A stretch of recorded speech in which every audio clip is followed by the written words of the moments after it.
भागलपुर में हुए लोकसभा चुनाव मतगणना कल सुबह 8 बजे से बरारी स्थित पॉलिटेक्निक कॉलेज में शुरू होगी। वहीं जिला निर्वाचन पदाधिकारी सह जिलाधिकारी भागलपुर के द्वारा इसको लेकर तैयारियां पूरी कर ली गई है। भागलपुर लोकसभा सीट पर इस बार मुख्य मुकाबला एनडीए प्रत्याशी अजय कुमार मंडल तो इंडिया गठबंधन के प्रत्याशी अजीत शर्मा के बीच सीधा मुकाबला है। वहीं रिजल्ट को लेकर हर कोई उत्सुक नजर आ रहा है। लोकसभा क्षेत्र 26 में कुल 6 विधानसभा है, वही अलग अलग राउंड में गिनती होगी। बता दें कि मतगणना कक्ष में गणना हेतु 14 टेबल लगाए गए हैं। वहीं सभी टेबल पर 3 मतगणना कर्मी लगाए गए हैं। वहीं पोस्टल बैलेट पेपर की मतगणना हेतु एवं ईटीपीबीएस की गणना हेतु 10 टेबल लगाए गए हैं। मतगणना प्रक्रिया को स्वच्छ, निष्पक्ष, पारदर्शी एवं त्रुटि रहित संपन्न करने के लिए सभी तैयारी पूरी कर ली गई है। वहीं जिला निर्वाचन पदाधिकारी ने मतगणना केंद्र का निर्माण, बैरिकेडिंग, मतगणना कक्ष की तैयारी, मतगणना केंद्र में मतगणना के दौरान निर्बाध विद्युत की आपूर्ति एवं ध्वनि विस्तारक यंत्र को लेकर पहले ही समीक्षा कर ली है। मतगणना केंद्र में सीसीटीवी, वीडियोग्राफी, मीडिया केंद्र, नियंत्रण कक्ष का भी स्थापना किया गया है। वहीं मतगणना स्थल पर प्रातः 5:30 बजे से कर्मियों को रिपोर्टिंग करने के निर्देश दिए गए हैं। बिना आई कार्ड के किसी भी व्यक्ति को मतगणना केंद्र में प्रवेश प्रतिबंधित है। साथ ही किसी भी व्यक्ति का मतगणना कक्ष में मोबाइल फोन लेकर प्रवेश करना पूर्णतः प्रतिबंधित है। आप अवगत हैं कि कल 4 जून को सुबह 8 बजे से मतगणना शुरू होना है, जिसके लिए हमने व्यापक स्तर पर तैयारियां कर लिया है। चप्पे चप्पे पे सुरक्षा का इंतजाम है और स्ट्रांग रूम में भी 3 लेयर की सिक्योरिटी है। इसके अलावे अतिरिक्त पुलिस बल की सिक्योरिटी पूरे शहर में लगाई गई है और ख़ास करके जो मतगणना केंद्र हमारा पॉलिटेक्निक बरारी में है, उसके आसपास में सिक्योरिटी का व्यापक इंतजाम किए गए हैं। हम लोगों ने 2 अलग अलग प्रवेश द्वार से अपने जो काउंटिंग एजेंट जो हमें मतगणना में सहयोग करेंगे, उसके लिए अलग प्रवेश द्वार है जो कि पॉलिटेक्निक में फ्रंट गेट से है, और एक और दूसरा गेट भी पॉलिटेक्निक का है जो बैक है, जहाँ की वाहन लगाने की सुविधा है। उस गेट से हमारे जितने भी कैंडिडेट हैं, उनके एजेंट रहेंगे, उनको एंट्री करने की वहाँ से हमने व्यवस्था किया है।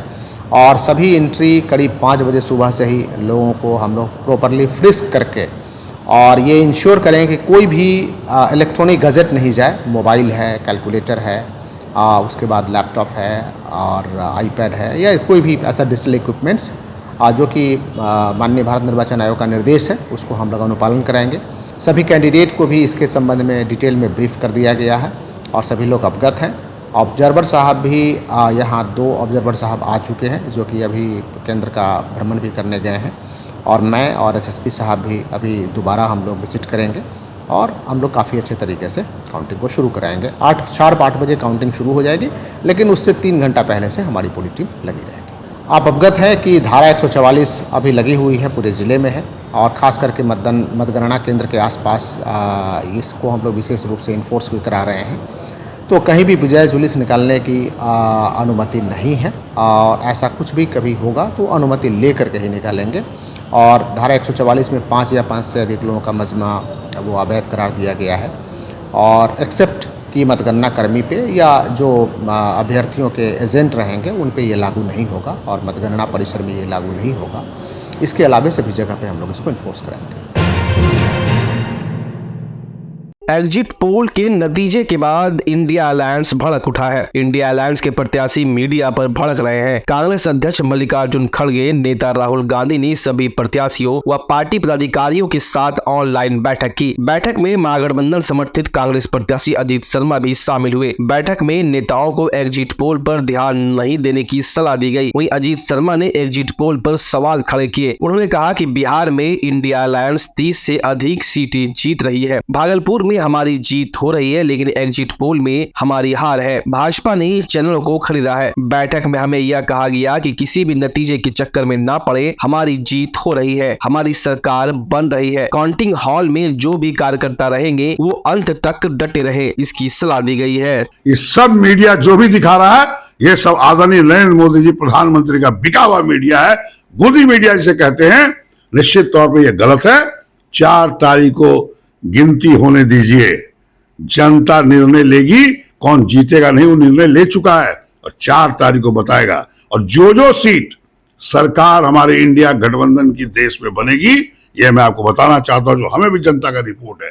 जनता ही मालिक होता है, जनता ही जिताती है। गिनती 4 को होने दीजिए, दूध का दूध और पानी का पानी होगा, और आपको बता दें इंडिया गठबंधन सरकार बनेगी। और जहां तक भागलपुर का, चूंकि मैं वहां से लोकसभा प्रत्याशी भी हूं और मैं यहां से विधायक भी हूं, मैं बता दूं भागलपुर की जनता ने जो प्यार स्नेह दिया है और जो मुझे सूचना है, यह सीट इंडिया गठबंधन कांग्रेस पार्टी जीतेगी, जनता की जीत होगी, मेरी जीत होगी। और मैं सभी वर्कर्स को आपके माध्यम से आग्रह करूंगा, जो भी काउंटिंग एजेंट बने हैं, घबराइए मत, ये लोग आपको निराश करने का काम कर रहा है। आप डटे रहिए, सुबह काउंटिंग से लेके शाम जब तक खत्म नहीं हो, डटे रहिए। जीत इंडिया गठबंधन की होगी और महागठबंधन बिहार में होगा और भागलपुर में कांग्रेस की जीत होगी।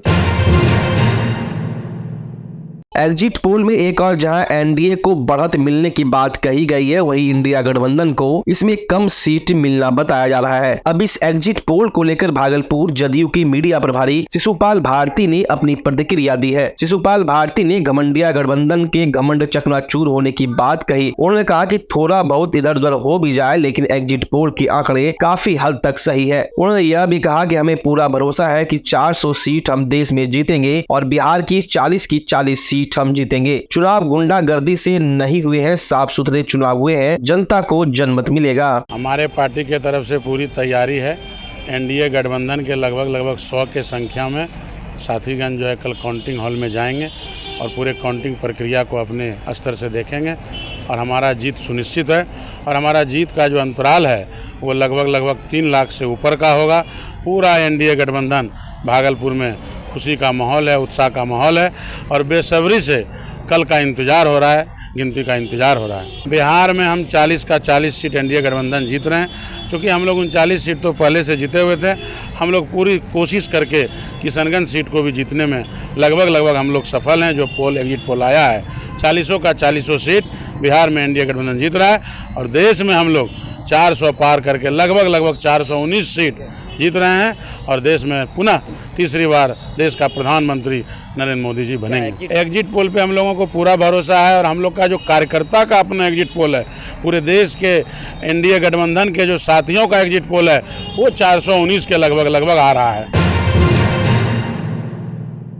अगर आप अपने बच्चों की हकलाहट, तुतलाहट या मूक बधिरता को लेकर चिंतित हैं या बढ़ती उम्र के साथ बहरेपन की समस्या से परेशान, तो चिंता छोड़िए, क्योंकि अब भागलपुर में आ गया है इन सब का समाधान। Nirala Speech and Hearing clinic.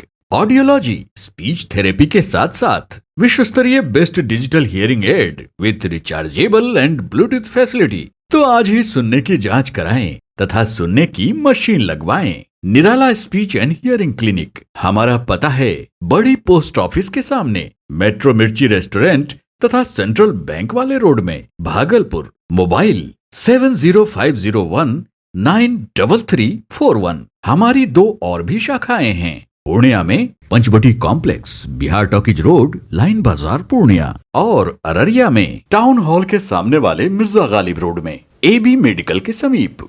बच्चा जब जन्म लेता है तो कई बार बच्चा तुरंत नहीं रोता है, रोने में देर हो जाता है। ऐसे में बच्चा क्षतिग्रस्त हो जाता है और उसके बचने की संभावना कम हो जाती है।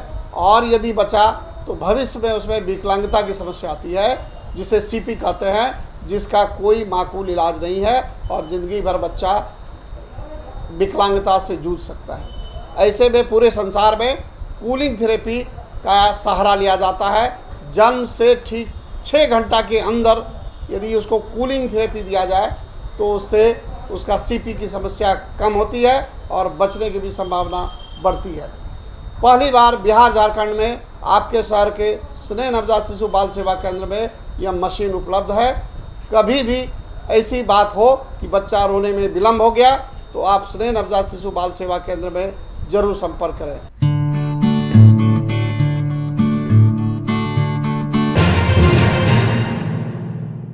भागलपुर के नवगछिया के नारायणपुर में भीषण सड़क हादसा हुआ है। नवगछिया नारायणपुर के इंदिरा चौक ब्रह्मपुर चौक के पास बस और पिकअप में टक्कर हो गई। घटना के समय बस में करीब 20 लोग सवार थे। हादसे में 6 लोग घायल हुए हैं। हालांकि घटना की जानकारी के बाद डायल 112 और स्थानीय पुलिस मौके पर पहुंची। घायलों को इलाज के लिए अस्पताल में भर्ती कराया गया। बताया जा रहा है कि बस नवगछिया से नारायणपुर की तरफ जा रही थी, तभी तेज रफ्तार से नारायणपुर की तरफ से नवगछिया आ रही पिकअप वाहन वाहन से भीषण टक्कर हो गई। हालांकि घटना में किसी के हताहत होने की फिलहाल जानकारी नहीं है। सभी घायलों को इलाज के लिए अस्पताल में भर्ती कराया गया है।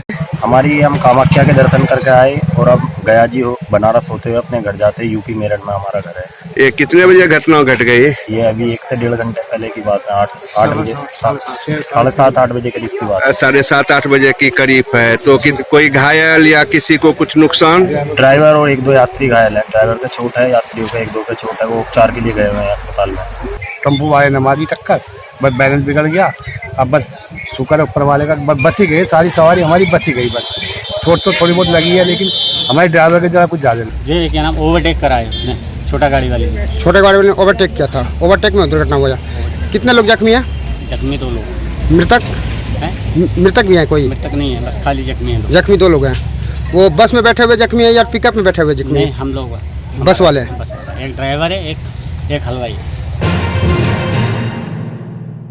पीरपैंती थाना क्षेत्र के ओलनी टोला में एक युवक को बेरहमी से पिटाई कर जख्मी कर दिया गया। पीड़ित युवक ने बताया कि मैं अपने साथी मनसुख कुमार के साथ बासा पर जा रहा था, तभी इशारे से लड़की ने रुकने का इशारा किया तो वो रुक गया। जिसके बाद शिवनंदन मंडल, उमेश कापरी, निरंजन मंडल, मिथुन मंडल सहित घर वाले ने मिलकर पकड़ लिया और अपने घर के अंदर ले जाकर बेरहमी से मेरी पिटाई कर दी। इस घटना की जानकारी पीड़ित लड़के के परिजनों को मिलते ही पुलिस को 112 नंबर पर सूचना दी गई। सूचना मिलते ही घटनास्थल पर पुलिस पहुंचकर युवक को रेफरल अस्पताल पीरपैंती लाकर प्राथमिक उपचार कराया गया। पीड़ित युवक के परिजन भी अस्पताल पहुंच गए। वहीं चिकित्सक ने प्राथमिक उपचार कर बेहतर इलाज के लिए भागलपुर रेफर कर दिया। पीड़ित युवक की मां बबीता देवी ने बेटी की जख्मी स्थिति में देख थाने में लिखित आवेदन देकर न्याय की गुहार लगाई। घटना की सूचना मिलते ही SDPO 2 अर्जुन गुप्ता, थाना अध्यक्ष नीरज कुमार सहित 112 की टीम अपने दल बल के साथ उपस्थित रही। SDPO 2 के द्वारा निर्देश दिया गया कि जल्द से जल्द घटना की जांच कर दोषियों पर कार्रवाई की जाए। लड़का लड़की के मामला है। क्या हुआ था?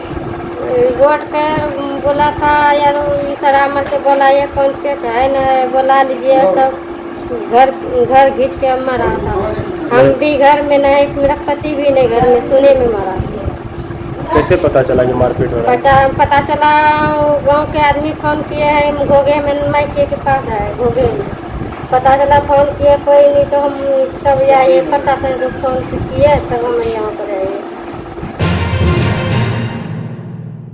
भागलपुर के सुल्तानगंज थाना क्षेत्र के शाहबाद निवासी गणेश कुमार एक शादी समारोह में शामिल होने गए थे, जिसके बाद पिछले 13 मार्च से गणेश लापता हो गए हैं। परिजनों ने काफी खोजबीन की लेकिन कोई अता पता नहीं चला। लापता होने के 15 दिन बाद उत्तर प्रदेश से किसी ने फोन पर जानकारी दी कि सड़क दुर्घटना में गणेश गंभीर रूप से घायल हो गया। इसके बाद उत्तर प्रदेश के लोगों से परिजनों ने संपर्क किया। घायल अवस्था में गणेश को भागलपुर लाया गया। यहाँ पर सुल्तानगंज रेफरल अस्पताल में भर्ती कराया गया। स्थिति गंभीर देखते हुए डॉक्टर ने मायागंज अस्पताल इलाज के लिए भेजा, जहां से फिर पटना PMCH रेफर कर दिया गया। जिसके बाद PMCH में इलाज करने के बाद उसे घर भेज दिया गया। चोट गंभीर होने की वजह से सोमवार को गणेश की मौत हो गई। घटना के संबंध में बताया गया कि सुल्तानगंज के शाहबाद गांव में 13 मार्च को शादी थी। शादी समारोह में शामिल होने के लिए घर से गणेश निकला था। उसके बाद से ही गणेश लापता हो गया। यूपी के लोगों ने जानकारी दी कि दुर्घटना में गंभीर रूप से घायल हो गया है। इलाज के दौरान उसकी मौत हो गई। घटना के बाद परिजनों का रो रो कर बुरा हाल है। तो एम्बुलेंस के साथ आया तो हम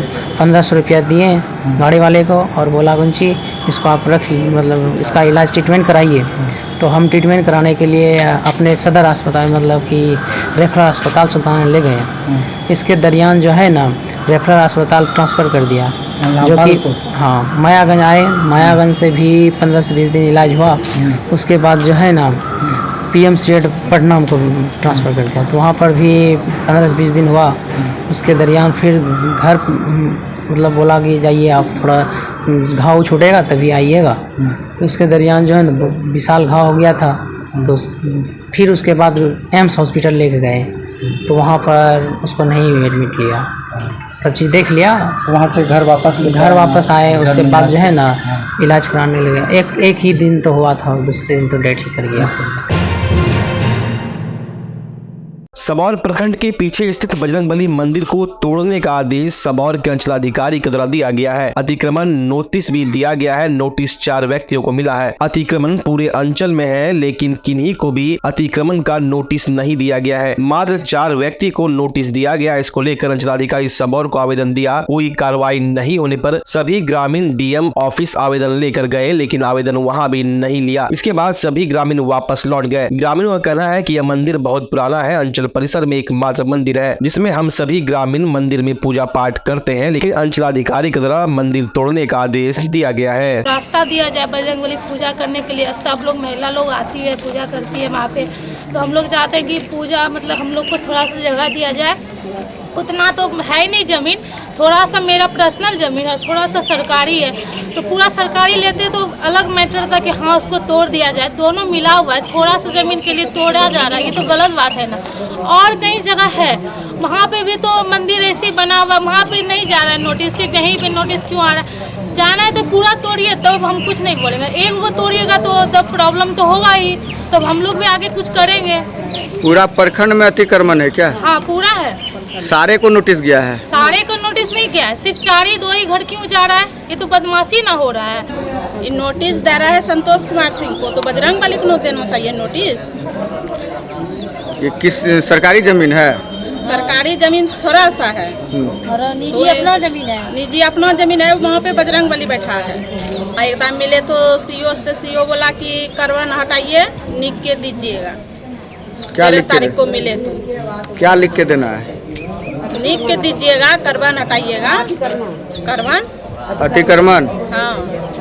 तो बोले ना कि मंदिर है, तो मंदिर में क्या अतिक्रमण होता है? सीओ बोला कि हम भी मंदिर में पूजा करते हैं बजरंगबली को। ये बात सीओ साहब बोले कि बजरंगबली का मंदिर टूटेगा? हाँ बजरंगबली का मंदिर टूटेगा, सीओ बोला है।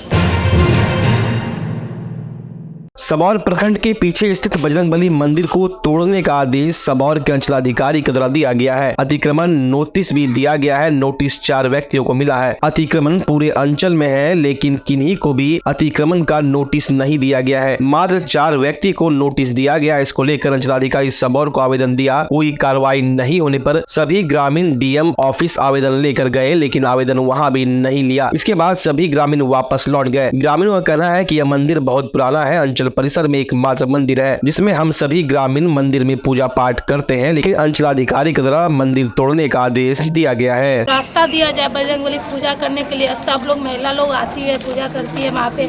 तो हम लोग चाहते हैं कि पूजा मतलब हम लोग को थोड़ा सा जगह दिया जाए। उतना तो है नहीं जमीन, थोड़ा सा मेरा पर्सनल जमीन है, थोड़ा सा सरकारी है। तो पूरा सरकारी लेते तो अलग मैटर था कि हाँ उसको तोड़ दिया जाए। दोनों मिला हुआ है, थोड़ा सा जमीन के लिए तोड़ा जा रहा है, ये तो गलत बात है ना। और कई जगह है वहाँ पे भी तो मंदिर ऐसे ही बना हुआ, वहाँ पे नहीं जा रहा है नोटिस। सिर्फ यहीं पे नोटिस क्यों आ रहा है? जाना है तो पूरा तोड़िए, तब हम कुछ नहीं बोलेंगे। एक को तोड़िएगा तो तब प्रॉब्लम तो होगा ही, तब हम लोग भी आगे कुछ करेंगे। पूरा प्रखंड में अतिक्रमण है क्या? हाँ पूरा है। सारे को नोटिस गया है? सारे को नोटिस नहीं किया है, सिर्फ 4 ही 2 ही घर क्यों जा रहा है? ये तो बदमाशी ना हो रहा है। ये नोटिस दे रहा है संतोष कुमार सिंह को, तो बजरंगबली को देना चाहिए नोटिस। ये किस सरकारी जमीन है? सरकारी जमीन थोड़ा सा है और निजी अपना जमीन है। निजी अपना जमीन है, वहाँ पे बजरंगबली बैठा है। एकदम मिले तो सीओ से सीओ बोला कि करवन हटाइए, लिख के दीजिएगा। क्या लिख तारीख को मिले तो क्या लिख के देना है? लिख के दीजिएगा, करवन हटाइएगा। करवन अतिक्रमण? हाँ। तो बोले ना कि मंदिर है, तो मंदिर में क्या अतिक्रमण होता है? सीओ बोला कि हम भी मंदिर में पूजा करते हैं बजरंगबली को। ये बात सीओ साहब बोले कि बजरंगबली का मंदिर टूटेगा? हाँ बजरंगबली का मंदिर टूटेगा, सीओ बोला है।